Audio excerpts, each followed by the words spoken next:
नमस्कार दोस्तों, मैं हूं शिवम पांडे और आपका स्वागत है आपके अपने चैनल ट्रिक पॉइंट में। दोस्तों, आज हम लोग बात करने वाले हैं इंडियन ज्योग्राफी में भारत के महत्वपूर्ण जलप्रपात के बारे में। साथ ही आपकी स्क्रीन पे जितने भी टॉपिक दिख रहे हैं जिन पर टिक लगा हुआ है, उनकी वीडियो पहले से अपलोड है। उनकी लिंक आपको कमेंट बॉक्स में पिन की हुई मिल जाएगी। आप वहां से उन सभी वीडियो को देख सकते हैं। ठीक है, तो देरी ना करते हुए चलिए इस वीडियो को शुरू करते हैं। सबसे पहले हम लोग बात कर लेते हैं कि जलप्रपात किसे कहते हैं, मतलब कि वाटरफॉल किसे कहते हैं। तो साधारण सी भाषा में आप ऐसा समझिए कि जलप्रपात उस स्थान को कहते हैं जहां से जो नदी का पानी है पहाड़ की चट्टान से नीचे भूमि पर गिरता हो। ठीक है, सीधा समझिएगा कि जलप्रपात उस स्थान को कहते हैं जहां से किसी नदी का पानी पहाड़ की चट्टान से नीचे भूमि पर गिरे। कभी कभी ऐसा भी होता है कि नदी का पानी ना होकर बरसात के समय में जो बरसात का पानी होता है बारिश का, वो पानी पहाड़ से ऊंचाई से नीचे गिरे तब भी वो वाटरफॉल कहलाता है। ऐसे भी कई सारे वाटरफॉल हैं, जैसे कि नोह कलिकाई वाटरफॉल जो कि मेघालय में स्थित है, उसमें भी वर्षा का पानी आता है। और एक आकाशी गंगा वाटरफॉल है, उसमें भी वर्षा का पानी आता है, वो असम राज्य में स्थित है। ऐसे कई सारे वाटरफॉल भारत में पाए जाते हैं। ठीक है, तो चलिए अब हम लोग एक एक करके सभी वाटरफॉल के बारे में जितनी भी चीज़ें महत्वपूर्ण होंगी उनको भी देखेंगे, और साथ ही साथ वो वाटरफॉल किस नदी में स्थित हैं इसको भी हम लोग ट्रिक के माध्यम से याद करने की कोशिश करेंगे। ठीक है, तो चलिए शुरू करते हैं। सबसे पहले हम लोग बात कर लेते हैं कपिलधारा जलप्रपात की।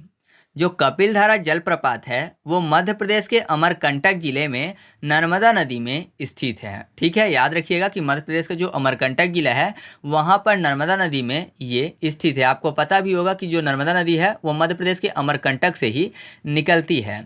तो याद करना आसान हो जाएगा, क्योंकि यहाँ पर देखिए क्या शब्द लिखा हुआ है, कपिलधारा। ठीक है, कपिल में आपको स्टार्टिंग में शब्द मिल जाएगा कांपी, मतलब कांपने की बात हो रही है। ठीक है, कांपना आपको पता है, डर के मारे इंसान कांपने लगते हैं।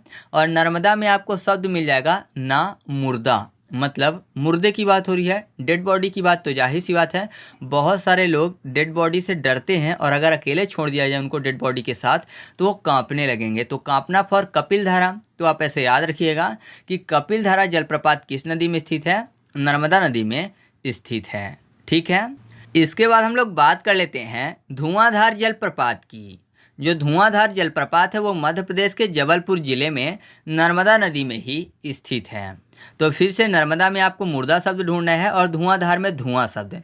तो आपको पता है हिंदू धर्म में जो मुर्दे होते हैं, या फिर ऐसा कहिए कि अगर किसी की डेथ हो जाती है तो उसको अग्नि में समर्पित कर देते हैं, है ना। तो आप ऐसे आसानी से याद रखिएगा कि मुर्दे को अग्नि में समर्पित कर देते हैं तो धुआं उठता है। तो आप ऐसे याद रखिएगा कि धुआंधार जलप्रपात किस नदी में स्थित है, नर्मदा नदी में स्थित है। ठीक है, इसके बाद हम लोग बात कर लेते हैं अगले पॉइंट की। तो अगला है एन्ना जलप्रपात। जो एन्ना जलप्रपात है ये भी मध्य प्रदेश में नर्मदा नदी में स्थित है। तो इसको याद करना बहुत ही आसान हो जाएगा, क्योंकि यहाँ पर देखिए शब्द क्या लिखा हुआ है, एन्ना, मतलब ये जो है ना से आएगा, ना फॉर नर्मदा। तो आप ऐसे याद रखिएगा कि एन्ना जलप्रपात किस नदी में स्थित है, नर्मदा नदी में स्थित है। ठीक है, इसके बाद हम लोग बात कर लेते हैं दूध सागर जलप्रपात की। जो दूध सागर जलप्रपात है ये मांडवी नदी में गोवा और कर्नाटक की सीमा में स्थित है। तो यहाँ पर देखिए मांडवी में आपको शब्द मिल जाएगा माँ के बाद डबी, मतलब डब, डब सॉप होती है ना। और दूध सागर में आपको दूध शब्द मिल जाएगा। तो आपको पता है जो डब सॉप होती है वो देखने में कैसे लगती है, एकदम दूध की बनी हुई, है ना, वाइट वाइट रहती है। तो आप ऐसे आसानी से याद रखिएगा कि दूध सागर जलप्रपात किस नदी में स्थित है, मांडवी नदी में स्थित है। ये देखने में भी बहुत अच्छा लगता है। अगर आपने कभी घूमा हो तो जाहिर सी बात है आपको पता होगा, और अगर आप घूमने नहीं गए हो तो आप नॉर्मल से यूट्यूब पे भी सर्च करके देख सकते हैं। यहाँ का जो दृश्य है बहुत ही अच्छा देखने को लगता है। ठीक है, तो चलिए आगे बढ़ते हैं। इसके बाद हम लोग बात कर लेते हैं चित्रकूट जलप्रपात की। जो चित्रकूट जलप्रपात है ये छत्तीसगढ़ राज्य में इंद्रावती नदी जो है उसमें स्थित है। इसके बारे में आपको बता दूं कि ये जो चित्रकूट जलप्रपात है ये घोड़े की नाल के समान दिखता है। मतलब इसका जो मुख है जहाँ से ये दिखता है तो ये देखने में कैसे लगता है, घोड़े की नाल के समान दिखता है, जिस कारण से इसको भारत का नियाग्रा भी कहते हैं। आपको पता है नियाग्रा एक जलप्रपात है, तो जो चित्रकूट जलप्रपात है इसको भारत का नियाग्रा भी कहा जाता है। अच्छा, आप कमेंट करके बताइएगा कि नियाग्रा जलप्रपात किस नदी में स्थित है और किस देश में स्थित है। ठीक है, तो यहाँ पर देखिए चित्रकूट में आप सबको शब्द मिल जाएगा चित्र, और इंद्रावती में ई के बाद शब्द आपको मिल जाएगा दावती। दावती को याद करने के लिए कर लेते हैं दवात। दवात आपको पता है इंक मतलब दवात होता है, तो जाहिर सी बात है अगर किसी का चित्र बनाना है तो इंक की ज़रूरत पड़ेगी, है ना। पहले के टाइम पे जब चित्र बनाया जाता था तो इंक से बनाया जाता था। तो आप ऐसे याद रखिएगा कि जो चित्रकूट जलप्रपात है वो किस नदी में स्थित है, इंद्रावती में स्थित है। याद हो गया ना। आगे बढ़ते हैं। इसके बाद हम लोग बात कर लेते हैं गोकाक जलप्रपात की। जो गोकाक जलप्रपात है ये घाटप्रभा नदी में कर्नाटक राज्य में स्थित है। याद करने के लिए गोकाक को कर लेते हैं गोकाट, मतलब गायों को काटने की बात हो रही है। आपने बहुत सारे ऐसे केस देखे होंगे, हालांकि एक निंदनीय कार्य है जिसके लिए क्षमा नहीं किया जा सकता, एक पाप कृत्य है। वैसे गायों को ही नहीं बल्कि किसी भी जीव को नहीं मारना चाहिए। ठीक है, तो यहाँ पर देखिए गायों को काटने की बात हो रही है, तो जाहिर सी बात है अगर गायों को काट दिया जाएगा या फिर किसी भी जीव को काटा जाएगा तो उसकी संख्या घट जाएगी। तो आप ऐसे याद रखिएगा कि गोकाक जलप्रपात जो है किस नदी में स्थित है, घाटप्रभा नदी में स्थित है। वैसे यह एक अपराध है, ये चीज़ आप याद रखिएगा। ठीक है, तो चलिए आगे बढ़ते हैं। इसके बाद हम लोग बात कर लेते हैं जोग जलप्रपात की। जो जोग जलप्रपात है इसको गरसोप्पा जलप्रपात और महात्मा गांधी जलप्रपात के नाम से भी जाना जाता है। ये शरावती नदी में कर्नाटक राज्य में स्थित है। उसके बारे में आपको बता दूं कि ये 253 मीटर ऊंचाई से गिरता है। ठीक है, मतलब इसकी जो कुल ऊंचाई है कितनी है, 253 मीटर है। और ये जब ऊपर से गिरता है ना तो 4 धाराओं में बट जाता है जिनके अलग अलग नाम रखे गए हैं, राजा, रानी, रॉकेट और रोरर। ठीक है, तो इसके बारे में आपको ये चीज़ें याद रखनी है। तो यहाँ पर देखिए शरावती में आपको शब्द मिल जाएगा शरबत। ठीक है, और जोग को याद करने के लिए कर लेते हैं जग। ठीक है, तो आपको पता है अगर शरबत बनता है तो जग में बनता है। ठीक है, जग में बहुत सारा शरबत बन जाएगा, जैसे कि पूरा परिवार अगर पी रहा है तो जग में बनेगा शरबत। तो आप ऐसे याद रखिएगा कि जोग जलप्रपात जो है वो किस नदी में स्थित है, शरावती नदी में स्थित है। इसके बाद हम लोग बात कर लेते हैं शिव समुद्रम जलप्रपात की, जो कि कावेरी नदी में कर्नाटक राज्य में स्थित है। इसके बारे में मैं आपको बता दूं कि एशिया का प्रथम जल विद्युत ग्रह जो है इसी पर स्थापित किया गया था।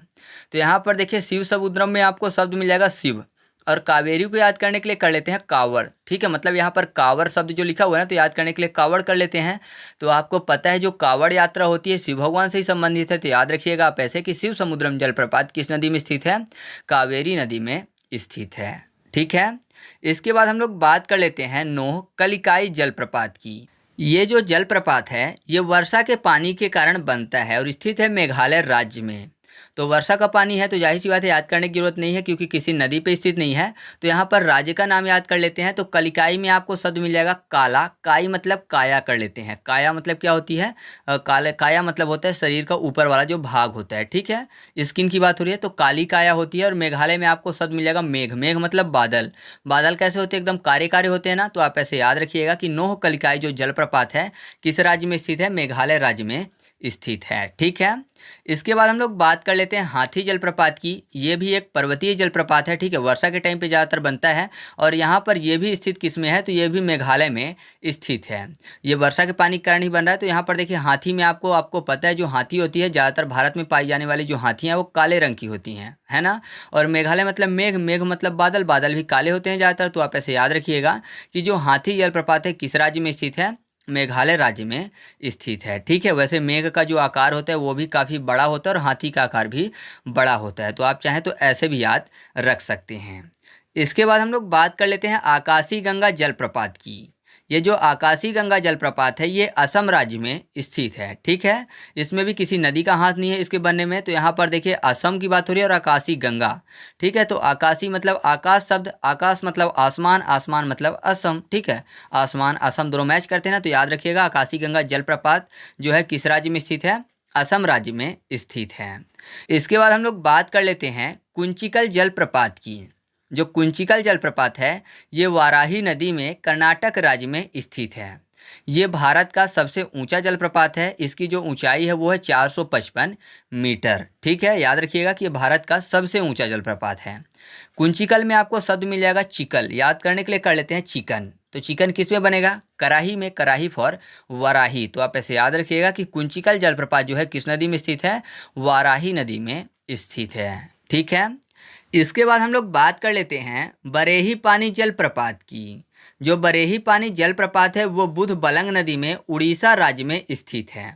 तो बुधबलंग में आपको शब्द मिल जाएगा बुध मतलब बुद्धि की बात हो रही है, और बरेही पानी में आपको दो शब्द मिल जाएगा, एक बैर मतलब दुश्मनी और पानी। तो ऐसा बोला जाता है कि जो बुद्धिमान लोग होते हैं अगर उनको पानी में रहना है तो किससे दुश्मनी नहीं करते, मगरमच्छ से दुश्मनी नहीं करते हैं। मतलब ये बोला जाता है कि अगर पानी में रहना है तो मगरमच्छ से बैर नहीं करते बुद्धिमान लोग। तो पानी फॉर आपको याद हो जाएगा बैर और पानी, तो बैर और पानी फॉर बरेही पानी। और बुद्धिमान लोग ऐसा करते हैं कि अगर पानी में रहना है तो मगरमच्छ से दुश्मनी नहीं करते, तो बुद्धिमान फॉर बुध बलंग नदी। तो आप ऐसे याद रखिएगा कि बरेही पानी जो जलप्रपात है बुधबलंग नदी में ओडिशा राज्य में स्थित है। ठीक है। अब दो और महत्वपूर्ण जलप्रपात है जिनकी ट्रिक मैं नहीं बना पाया हूं, फिर भी मैं आपको बता देता हूं।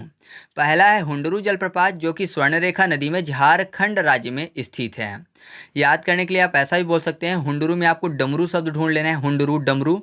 तो आपको पता है कि जो संगीत थे वो शिव भगवान के डमरू से निकले थे। मतलब ये बोल सकते हैं संगीत के जो स्वर्ण थे, मतलब कि जो वर्ण थे, वर्ण बोलिए अक्षर, वर्ण जो थे वो शिव भगवान के डमरू से निकले थे। ठीक है, तो आप ऐसे भी याद रख सकते हैं। या फिर यहाँ पर स्वर्ण रेखा में आपको शब्द मिल जाएगा स्वर्ण, स्वर्ण मतलब सोना होता है, और हुंडरू को याद करने के लिए घुंघरू कर लेते हैं। ठीक है, तो आप ऐसा बोल सकते हैं कि स्वर्ण के घुंघरू बने हुए हैं। ठीक है, तो आप ऐसे याद रखिएगा कि हुंडरू जलप्रपात जो है स्वर्णरेखा नदी में झारखंड राज्य में स्थित है। दूसरा जो जलप्रपात है वो है चूलिया जलप्रपात। जो चूलिया जलप्रपात है वो चंबल नदी में राजस्थान में स्थित है। तो चूलिया को याद करने के लिए कर लेते हैं छूलिया, और चंबल को याद करने के लिए कर लेते हैं कंबल। याद करना थोड़ा फनी हो जाएगा, कंबल में आपको याद हो जाएगा ठंड जैसा, है ना, क्योंकि कंबल की जरूरत ठंड में पड़ती है। तो आपने देखा होगा जब लोग मजाक करते हैं तो उनका हाथ ठंडा रहता है। ठीक है, और जब ठंडा हाथ हो तो क्या करते हैं, जैसे कोई फ्रेंड है, ठीक है, तो ठंडा हाथ है और कंबल में कोई फ्रेंड छुपा हुआ है, उसको ठंड लग रही है, तो बाहर से कोई फ्रेंड आया, ठंडा हाथ जो है उसको टच करता है जिससे उसको भी ठंड लगे, है ना, मतलब वो कंबल में है फिर भी उसको छू लेता है ठंडे हाथ से। तो छू लिया फॉर चू लिया। तो आप ऐसे याद रखिएगा कि जो चूलिया जलप्रपात है वो चंबल नदी में राजस्थान राज्य में स्थित है। ठीक है, एक और जलप्रपात है जो है डुडुमा जलप्रपात जो कि मच्छकुंड नदी में ओडिशा राज्य में स्थित है। ठीक है, तो इसको भी थोड़ा फनी तरीके से याद कर सकते हैं। अगर डुडुमा को याद करने के लिए थोड़ा सा तोतले भाषा में कर ले, जूजूमा। आपने देखा होगा जो छोटे छोटे बच्चे होते हैं वो अगर कोई भी मतलब कि कीड़े हैं, ठीक है, तो उनको जूजू बोलते हैं। तो यहाँ पर देखिए डूडू माँ, मतलब छोटे जो बच्चे हैं जूजू को क्या बोलेंगे, डूडू माँ, मतलब माँ को बोले, वहाँ पे जूजू है। ठीक है, कोई भी कीड़ा है, डर रहे हैं जिससे। और यहाँ पर देखिए मच्छ कुंड, ठीक है, मच्छ मतलब मच्छर बोल सकते हैं या फिर मगरमच्छ बोल सकते हैं। मगरमच्छ जो है कुंड में है, तो जाहिर सी बात है अगर छोटे बच्चे देखेंगे मगरमच्छ को कुंड में तो क्या बोलेंगे, जूजू माँ, है ना। तो आप ऐसे याद रखिएगा कि डूडूमा जो जलप्रपात है वो किस नदी में स्थित है, मच्छकुंड नदी में स्थित है और ओडिशा राज्य में स्थित है। ठीक है, तो इस तरीके से अपने वीडियो कंप्लीट हुआ। आपको वीडियो कैसा लगा कमेंट करके बताना। अगर वीडियो अच्छा लगा तो वीडियो को लाइक कर दीजिएगा और अपने दोस्तों के साथ भी शेयर कर दीजिएगा। और हाँ, अगर आप इसका फुल एमसीक्यू टेस्ट सॉल्व करना चाहते हैं तो टेलीग्राम पे जाइएगा, सर्च करिएगा ट्रिक पॉइंट क्विज और ग्रुप को ज्वाइन कर लीजिएगा। जितने भी वीडियो यूट्यूब पर अपलोड होते हैं सबके क्विज वहाँ पर सॉल्व करवाए जाते हैं। और अगर आपको पीडीएफ चाहिए तो आप टेलीग्राम पर जाकर सर्च करिएगा ट्रिक पॉइंट और चैनल को ज्वाइन कर लीजिएगा। सभी वीडियो के फ्री पीडीएफ भी आपको वहाँ पर मिल जाएंगे। ठीक है, तो चलिए मिलते हैं अगले वीडियो में, तब तक के लिए जय हिंद।